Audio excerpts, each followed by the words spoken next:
सबसे लोकप्रिय देवी सती की मृत्यु की कहानी पर आधारित है। पौराणिक कथा के अनुसार एक बार ब्रह्मा ने एक विशाल यज्ञ का आयोजन किया, जिसमें दुनिया के सभी प्रजापतियों, देवताओं और राजाओं को आमंत्रित किया गया था।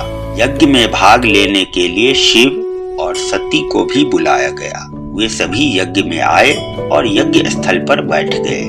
सबसे बाद में दक्ष आए। जब वह पहुंचे तो यज्ञ में ब्रह्मा और शिव को छोड़कर सभी लोग उनके प्रति अपनी श्रद्धा दिखाते हुए खड़े हो गए। ब्रह्मा दक्ष के पिता होने के नाते उठे नहीं, शिव दक्ष के दामाद होने के नाते और इस तथ्य के कारण भी कि वे खुद को दक्ष से कद में श्रेष्ठ मानते थे, बैठे रहे।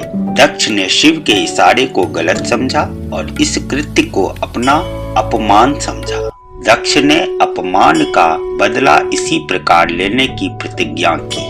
दक्ष ने शिव से बदला लेने की इच्छा से यज्ञ किया। दक्ष ने शिव और सती को छोड़कर सभी देवताओं को यज्ञ में आमंत्रित किया। यह तथ्य है कि उन्हें आमंत्रित नहीं किया गया था।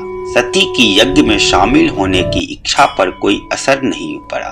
उसने शिव से अपनी इच्छा व्यक्त की, जिन्होंने उसे जाने से रोकने की पूरी कोशिश की। उनके लगातार आग्रह करने पर वह मान गए। सती अपने पिता के यज्ञ में चली गई। हालांकि सती को यज्ञ में उचित सम्मान नहीं दिया गया और उन्हें दक्ष द्वारा शिव के अपमान का गवाह बनना पड़ा। दुखी होकर सती ने अपने पिता को श्राप दिया और आत्मदाह कर लिया। अपने जीवन साथी के अपमान और मृत्यु से क्रोधित होकर शिव ने अपने वीरभद्र अवतार में दक्ष के यज्ञ को नष्ट कर दिया और उसका सिर काट दिया। उनका क्रोध शांत नहीं हुआ और दुख में डूबे हुए शिव ने सती के शरीर के अवशेषों को उठाया और पूरी सृष्टि में तांडव विनाश का दिव्य नृत्य किया। भयभीत होकर अन्य देवताओं ने विष्णु से इस विनाश को रोकने के लिए हस्तक्षेप करने का अनुरोध किया। भाई के रूप में विष्णु जी ने सती के शव पर सुदर्शन चक्र का प्रयोग किया। इससे सती के शरीर के विभिन्न हिस्से दुनिया भर में कई स्थानों पर गिरे।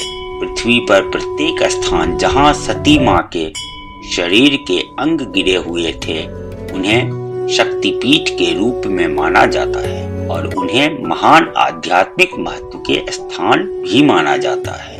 52 शक्तिपीठ में से पहला शक्तिपीठ हिंगलाज शक्तिपीठ कहलाता है, जो कि अभी पाकिस्तान में है।